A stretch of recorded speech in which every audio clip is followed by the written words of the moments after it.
In our discussion of species counterpoint, perhaps you've asked yourself, what is the significance of the cantus firmus?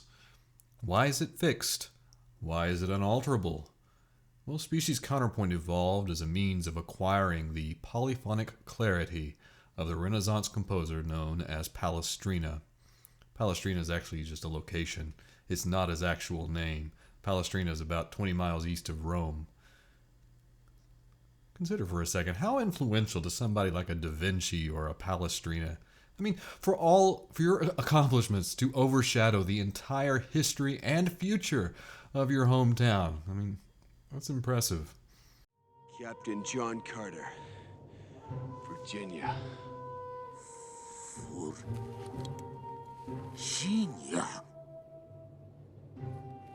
Virginia. No. My name is John Carter. I'm from Virginia. Virginia. So, one of the oldest musical traditions in the Roman Catholic Church is something called plain chant or plain song. The plain aspect simply means that these melodies were unadorned. They're plain. As I walk through the valley where I harvest my grain, I take a look at my wife and realize she's very plain. Perhaps you're more familiar with the term Gregorian chant, and those are a brand of plain chants.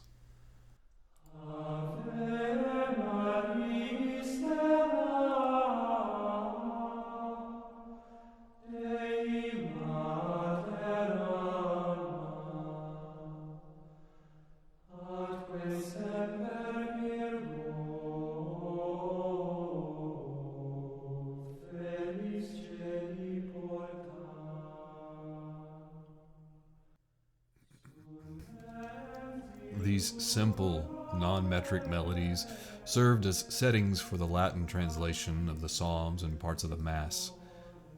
Unfortunately, it rarely takes very long for people to get bored of shallow repetition of even beautiful plain chants like this. And over the centuries, experimentation and change inevitably crept into the music of the Catholic Church. One of the first musical discoveries was the perfect consonance. So the perfect blending of the perfect octave and the perfect fifth seem to parallel the beauty and the harmony found in the Bible. The earliest forms of harmony in music is something called parallel organum. Typically, this establishes a perfect fifth harmonic interval, and they trail one another entirely in parallel motion.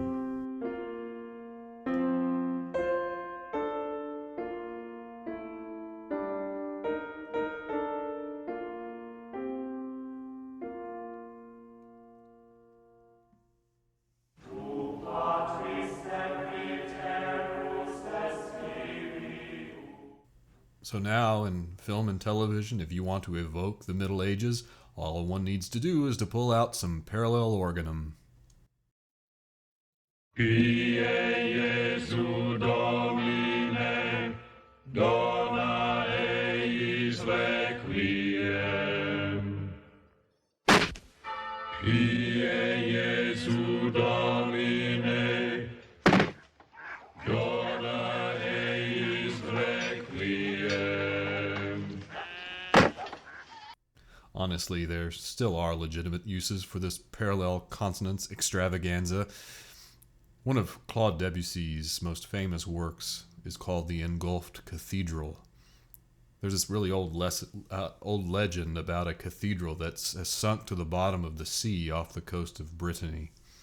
Now, some versions of the story tell of the cathedral's resurrection from its watery grave. And Debussy's piece evokes the cathedral's emergence and then its return to the ocean floor. And at the very beginning of the piece, we hear parallel organum to establish the ancient liturgical sound.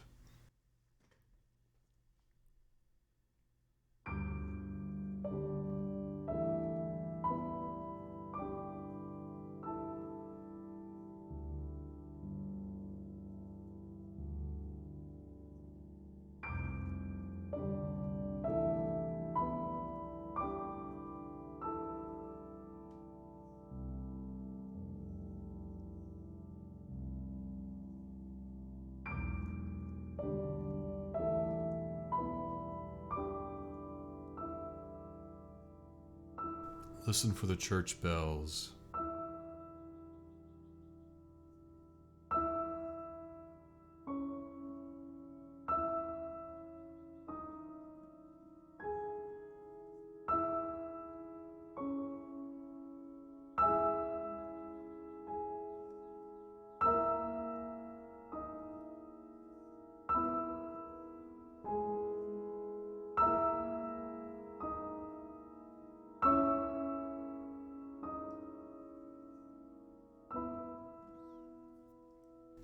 So as the cathedral rises, we hear this.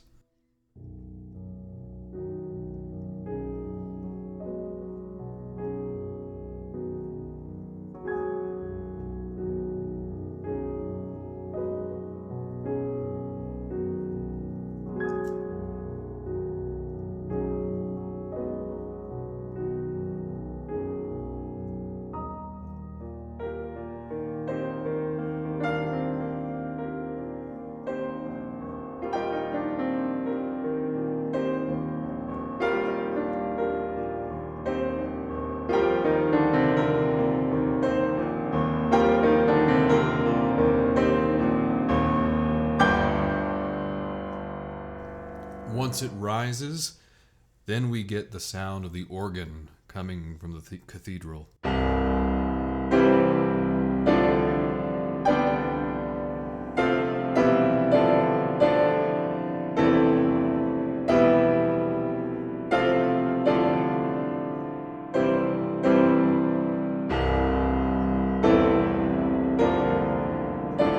can hear the grandeur of the organ.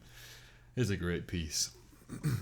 So by the time we get to the polyphonic writing of Palestrina, that Giovanni Pierluigi de Palestrina, the monophonic plain chants were way out of style. Even the parallel organum of the 9th century was considered too old-fashioned. And tradition mandated that these ancient melodies still hold a place of honor in the music of the Catholic Church. So the cantus firmus melodies were usually these old plain chants. And then that parallel perfect consonance of the 9th century organum, they were completely incompatible with the artistic desires of the Renaissance, because parallel organum doesn't actually create an independent musical line against the plain chant. It's more like a ghost image or a double image. Now, although a single parallel perfect consonance in a counterpoint isn't spontaneously going to make it sound like music from 1,000 years ago, it will instantly weaken the independence of the melodic lines. And since species counterpoint is a tool for learning to write melodically independent voices, there are no parallel perfect consonances allowed in species counterpoint. This military march was written by Franz Schubert.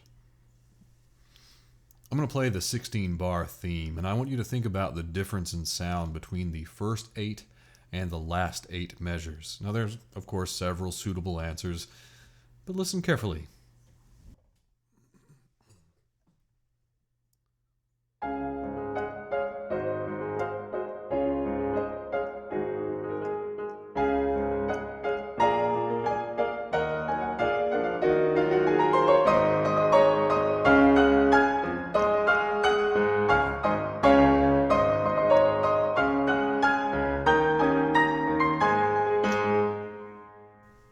Now, I remember when I first heard this piece, I thought the last 8 bars were a lot more animated, a lot more satisfying than the first 8. There was something sluggish about the opening. Now, there's several possible reasons for this, but most obviously, I think the dynamics swell into the second half, the expansion of the range of the piano. I mean, there's not a written dynamic in the second half, but there is a crescendo into it, and the right-hand melody extends quite a bit higher than the first half. But I'm not convinced that's the whole story. I'm going to play it one more time.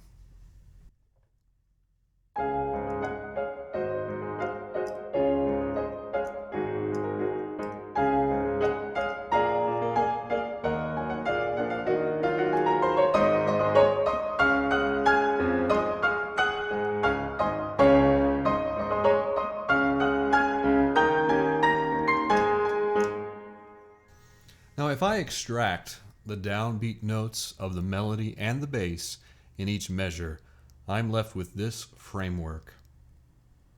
What are these intervals? Well, we start with a perfect fifth, and that moves in parallel motion to another perfect fifth. In the third measure, we have a perfect octave that moves in parallel motion to another perfect octave. Then we have a cadence, and then we start with that perfect fifth.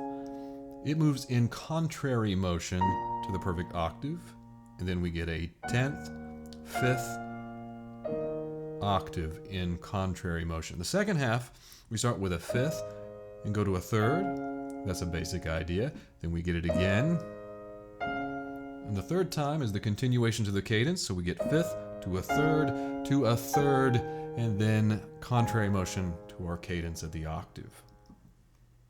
That opening stagnancy that I was mentioning stems from the decorating of a weak contrapuntal frame. So as the piece is unfolding, the counterpoint becomes stronger, and quite frankly, so does the piece. So, did Schubert make a compositional error? Or was this on purpose? I don't know. All I can say for certain is that the weakness of the beginning helps to make the end stronger. Now, I also indicated that in species counterpoint, you're forbidden to move into a harmonic perfect consonance in similar motion. Now, the reasoning behind this rule lies in the presumption that our ears will melodically fill in a skip or a leap with stepwise motion. So if we have a melodic skip of an F down to D, our ears unconsciously fill that gap with the E. Now this relates back to that gap fill theory that I mentioned in a previous video. This is where you create space and then you fill it in. Create space, fill it in. Create space, fill.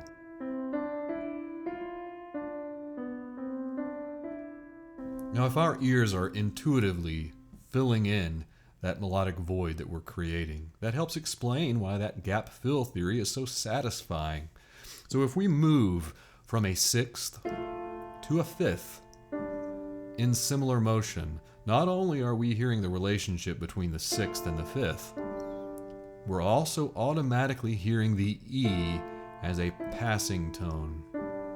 That missing E creates a perfect fifth above the A, which moves in parallel motion to another perfect fifth, the G to D.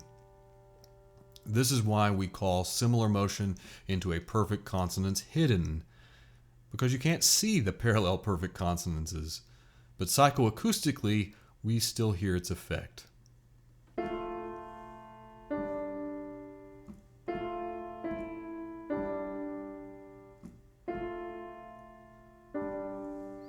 Now, of course, the easiest way to avoid all these problems is to simply always approach a perfect consonance in contrary motion.